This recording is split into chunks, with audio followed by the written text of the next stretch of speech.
అందరికీ నమస్కారం అండి. Welcome to Omkar Nageshwar stock market investment tips YouTube channel sir. So ఇవాళ కూడా మార్కెట్స్ అనేవి కంటిన్యూస్గా ఫాలో అవడం మనం చూస్తున్నాం. బ్యాంక్ నిఫ్టీ 1200 పాయింట్లు గ్యాప్ డౌన్లో క్లోజ్, అంటే 1200 పాయింట్ల వరకు గ్యాప్ డౌన్ వచ్చిన తర్వాత అక్కడ నుండి ఒక 200 పాయింట్లు రికవరీ రావడం మనం చూసాం ఎండింగ్లో. అదేవిధంగా నిఫ్టీ వచ్చేసేటప్పటికి 300, 350 పాయింట్ల కిందకి రావడం మనం చూస్తున్నాం. సో ఈ మార్కెట్ ఫాల్ అనేది ఇంకా ఎంతకాలం ఉంటుంది? మనం ఆల్రెడీ నిన్న మాట్లాడుకోవడం జరిగింది. ఏమని? ఇప్పుడు ఒకవేళ 3800 కనుక 23,800 నిఫ్టీలో కనుక కట్ అయితే అది అక్కడ నుంచి ఇంకొక 300 పాయింట్లు కిందకి వెళ్తుంది అని నేను చెప్పడం జరిగింది. యాజ్ ఇట్ ఈజ్ అట్లాగే జరిగింది. అయితే అక్కడ నుంచి ఎక్కడో ఒక చిన్న రికవరీ 23,550 ఆ మధ్యలో క్లోజ్ అయింది మార్కెట్, అదే నిఫ్టీ మార్కెట్ అనేది. అయితే ఇది ఇక్కడితో ఆగుతుందా అంటే టెంపరరీ గ్రోత్, అంటే టెంపరరీ మూవ్మెంట్, అప్ మూవ్మెంట్ అంటాను నేనైతే. 50-50 ఛాన్సెస్ రేపటికి ఇది. ఒకవేళ ఇక్కడ నుంచి మూవ్ అయితే, పైకి మూవ్ అయితే మనకి ఇక్కడ నుంచి ఒక మరలా ఆటోమేటిక్గా ఒక 1000 పాయింట్లు మూవ్ అవుతుంది పైకి. అయితే మూవ్ అయినప్పటికీ కూడా 24,600 లేదా అట్లీస్ట్ ఒక 550 ఆ రేంజ్ వరకు కాస్త మనము జాగ్రత్తగా ఉండాలి. ఎందుకంటే ఇక్కడ కొన్న వాళ్ళంతా కూడా అక్కడ సెల్ చేసి వదిలిపెడతారు. సో ఒకవేళ 1-2 రోజులు మనకి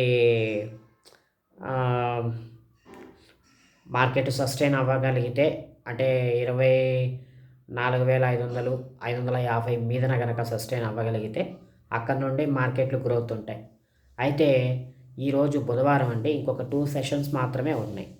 ఈ 2 సెషన్స్లో డూ ఆర్ డై ఏదైనా జరగచ్చు. కాబట్టి మీరంతా కూడా కొంతకాలం మార్కెట్లలో సెల్ ఆర్ బై చేయకుండా ఉంటేనే మంచిదంటాను నేనైతే. ఎందుకంటే ఇప్పుడు ఇంత పడింది కదా, ఇంకా పెరుగుతుందేమో అనుకుని కాల్స్ బై చేసి, లేదా ఇంకా పడుతుందేమో అనుకుని పుట్స్ బై చేసి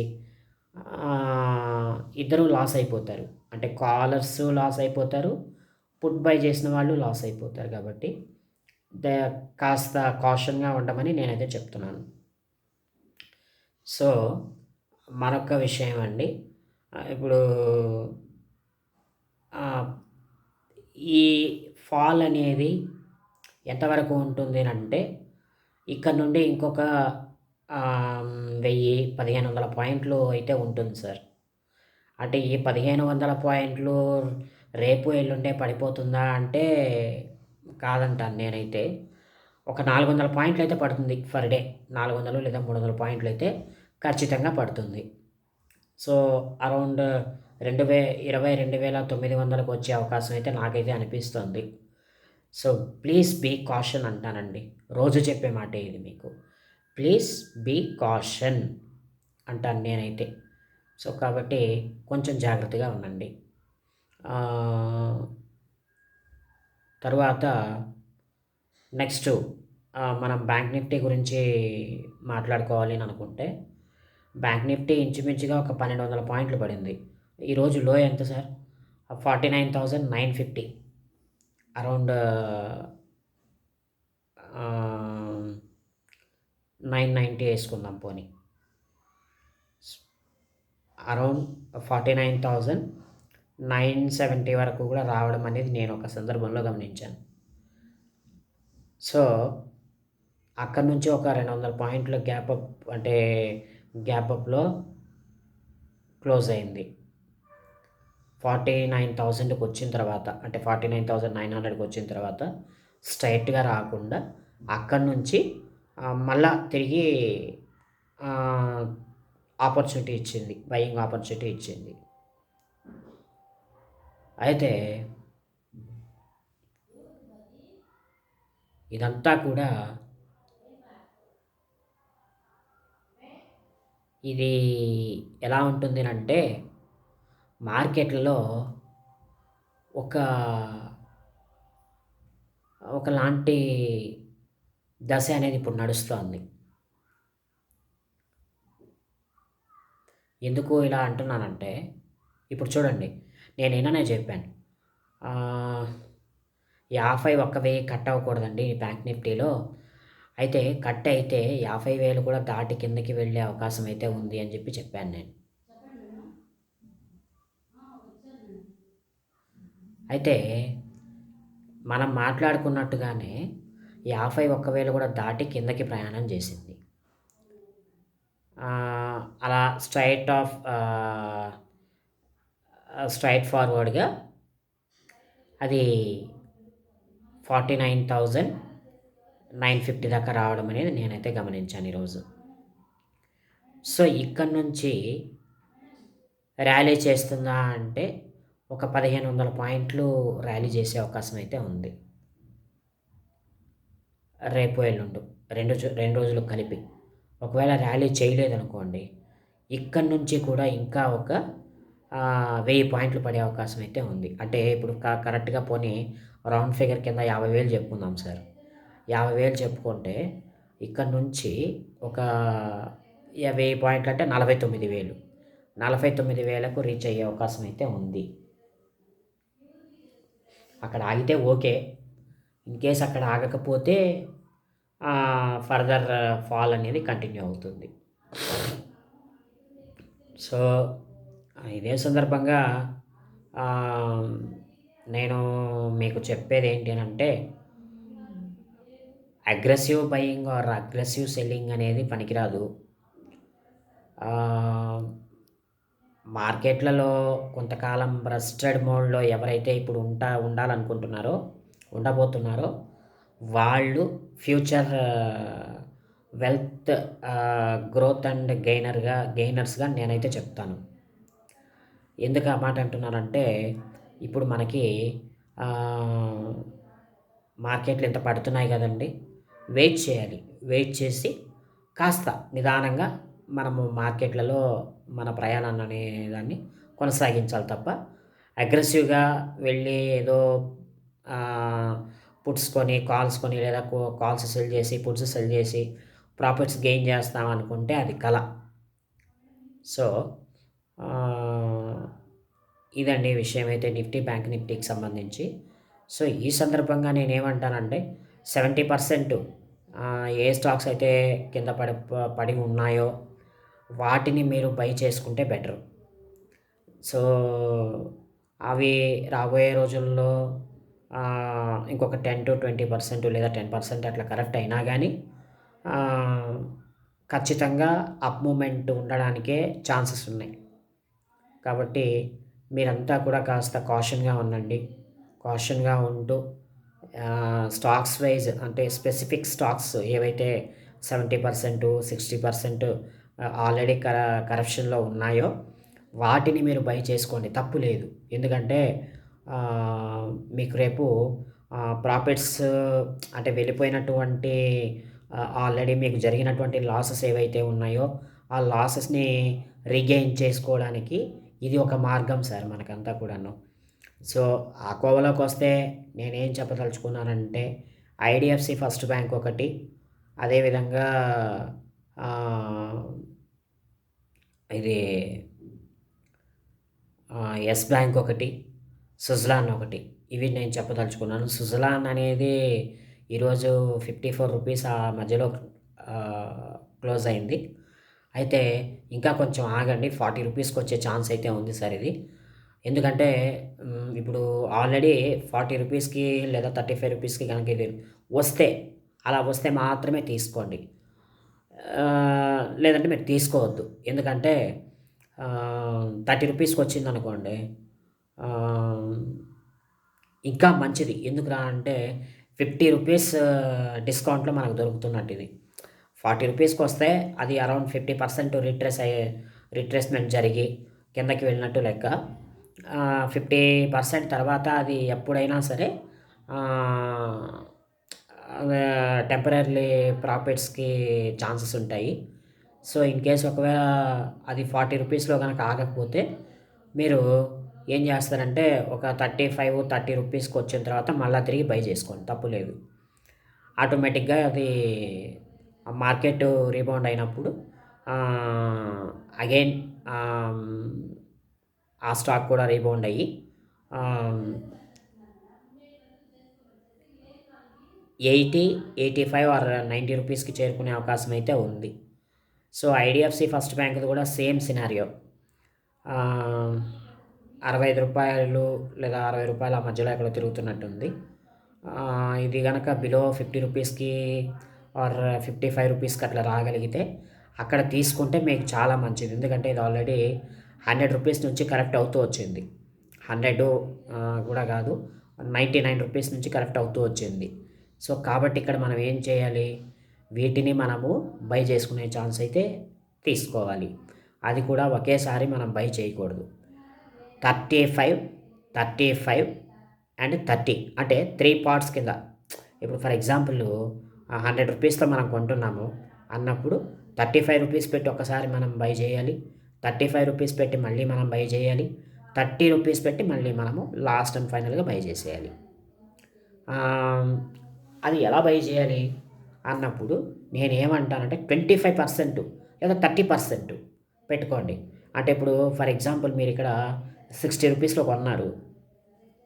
అక్కడి నుండి అది రూ. 20 తగ్గాలి. రూ. 20 లేదంటే రూ. 18 తగ్గాలి. అంటే 20% 20 కాదు 30%. 30% గనక తగ్గితే అక్కడ ఇంకొక మిగిలిన 35% పెట్టి మీరు బై చేసుకోవాలి. అక్కడి నుంచి గనక ఇంకొక కొంచెం తగ్గితే ఒక 15%, 20% అక్కడి నుంచి గనక తగ్గితే అక్కడి నుంచి మీరు మళ్ళా తిరిగి బై చేసుకోవాలి. అంటే ఆ రిమైనింగ్ 30% ఉంది కదా! లాస్ట్ 30% ఆ విధంగా మీరు బై చేయాలి. సో, ఈ విధంగా గనక మీరు బై చేసినట్లయితే రాబోయే రోజుల్లో మంచి ప్రాఫిట్సే మీరు తీసుకుంటారు. అయితే షార్ట్ టర్మ్‌లో ఇవి పెరుగుతాయి అనుకునే ఆశలైతే మీరు పెట్టుకోవద్దండి. సో, ఆర్‌వీఎన్‌ఎల్ కూడా ఈ రోజున కాస్త డౌన్ ట్రెండ్‌లో ఉండడం మనం చూస్తున్నాం. ఆర్‌వీఎన్‌ఎల్ ఒకటే కాదండి. ఈవెన్ జిందాల్ స్టీల్ కూడా 5% కరెక్ట్ అయింది. ఇది ఇంచుమించుగా 1050 దగ్గర నుంచి కరెక్ట్ అవుతూ వస్తుంది. ఈరోజు 850 రూపీస్ అయితే ఉంది. ఆహ్, సో, దీన్నైతే ఇప్పుడే కొనుక్కోకండి. కాసేపు ఆగండి. అంటే కొంతకాలం ఆగి తర్వాత తీసుకోండి. ఇది నాకు తెలిసి ఎందుకో 600 రూపీస్‌కి వస్తుందనిపిస్తుంది. సో, ఇన్ కేస్ ఒకవేళ 600 రూపీస్‌కొస్తే ఈ స్టాక్ మాత్రం మీరు ఖచ్చితంగా తీసుకోవచ్చు. 500కి వస్తే ఇంకా మంచిది. బ్రహ్మాండంగా తీసుకోవచ్చు. కానీ దయచేసి వెయిట్ చేయండి. వెయిట్ చేస్తే అక్కడ మనకి ఇంగా మంచి డిస్కౌంట్‌లో స్టాక్స్ దొరికే అవకాశం అయితే ఉంది. కానీ యెస్ బ్యాంక్ మాత్రము ఇప్పుడు తీసుకోవడానికి కరెక్ట్ టైం సార్. ఎందుకంటే బిలో 20 రూపీస్ దగ్గర ట్రేడ్ అవుతుంది యెస్ బ్యాంక్ అనేది. 18 రూపీస్‌కి వచ్చేసినట్టుందది. సో, 18 రూపీస్‌కి వచ్చేసింది కాబట్టి ఇక్కడ బయర్స్ అగ్రెసివ్‌గా కొంటారు. సో, ఇక్కడ మీరు ఇప్పటికిప్పుడు కొన్నప్పటికీ కూడాను టెంపరరీలీ ప్రాఫిట్స్ ఖచ్చితంగా వస్తాయి. కాబట్టి మీరిక్కడ కొంటే గనక చాలా బావుంటుంది. So, Yes Bank, RVNL, Jindal Steel, IDFC First Bank, so, అదేవిధంగా సుజలాన్ ఇవన్నీ కూడా ఇప్పుడు ఈ రోజున నేనిచ్చినటువంటి స్టాక్ ఐడియాస్ అండి. సో, కాబట్టి కొంచెం చూసుకోండి. జాగ్రత్తగా చూసుకుంటూ ఫాలో అయితే మనకి ఏం ఇబ్బంది రాదు. అయితే ఒకటండి, నిఫ్టీ, బ్యాంక్ నిఫ్టీల్లో చేయాలి అని అనుకుంటే మన డబ్బులు ఎన్నున్నా కూడా ఆవిరైపోతాయి. కాబట్టి కాస్త జాగ్రత్తగా ఉండి మనము మంచి ప్రాఫిట్స్‌తో బయటికి రావాలి అని అనుకున్నప్పుడు స్టాక్స్‌లో మాత్రమే మనం ఇన్వెస్ట్ చేయాలి. స్పెసిఫిక్ స్టాక్స్ ఏవైతే ఉంటాయో వాటిల్లో మాత్రమే మనం ఇన్వెస్ట్‌మెంట్ చేసినప్పుడు అక్కడ మనకి గెయిన్స్ మన కోసం వెయిట్ చేస్తూ ఉంటాయి. సో ఇంకొకటేంటంటే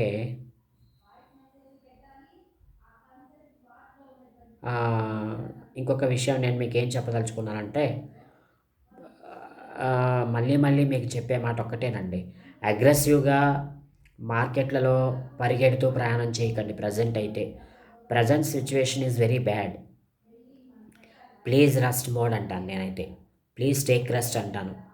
సో ఇలాంటి వీడియోస్ అన్నీ మీరు చూడండి.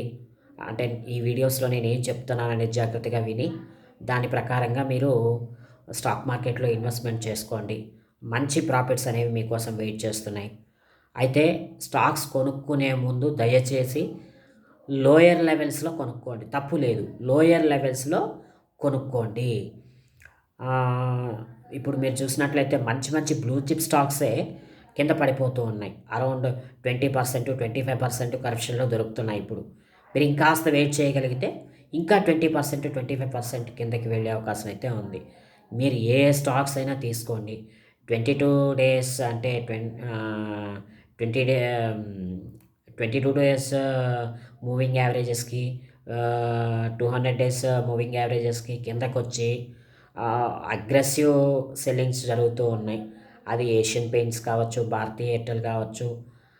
చెప్పడం మర్చిపోయానండి. ఆర్తి ఇండస్ట్రీసు అది అరౌండ్ 400 రూపీస్ బిలో 400కి దొరికే అవకాశం అయితే ఉంది. కొంచెం వాచ్ లిస్ట్‌లో పెట్టుకోండి. సో ఒకవేళ అలా గనక దొరికింది అంటే మీరు అదృష్టవంతులే. ఎందుకంటే ఇది 1200 నుంచి కిందకి పడుతూ వస్తుంది. ఐ థింక్ ఇవి బోనస్ ఇష్యూ చేశారో లేకపోతే స్ప్లిట్ అయిందో నాకైతే తెలీదు. కానీ కింద పడుతూ వస్తుంది. సో అదేవిధంగా టాటా స్టీల్ కూడానండి. టాటా స్టీల్ కూడా ఒక వన్ ఆఫ్ ది స్టాక్ ఐడియాగా నేనైతే చెప్తున్నాను. టాటా స్టీల్ కూడా బాగా అగ్రెసివ్‌గా పెరిగినాక ఇప్పుడు మెల్లమెల్లగా కింద పడుతూ వస్తుంది. అది అరౌండ్ 120, 110 ఆ రేంజ్‌కి వస్తే ఖచ్చితంగా తీసుకోండి, పర్వాలేదు. సో ఇలాంటి ఎన్నెన్నో స్టాక్ ఐడియాస్ ఉన్నాయండి. సో అన్ని స్టాక్ ఐడియాస్ ఒకే రోజు చెప్పడం అనేది అది బోరింగ్‌గా ఉంటుంది. ఇలాంటి వీడియోస్ ఏమైనా మీకు కావాలి అని అనుకుంటే దయచేసి వెంటనే నా ఛానల్ని లైక్, షేర్, కామెంట్, సబ్స్క్రైబ్ అయితే చేయండి. మరొక మంచి వీడియోతో మరలా తిరిగి మీ ముందుకు వస్తానండి. అంతవరకు సెలవు. నమస్కారం.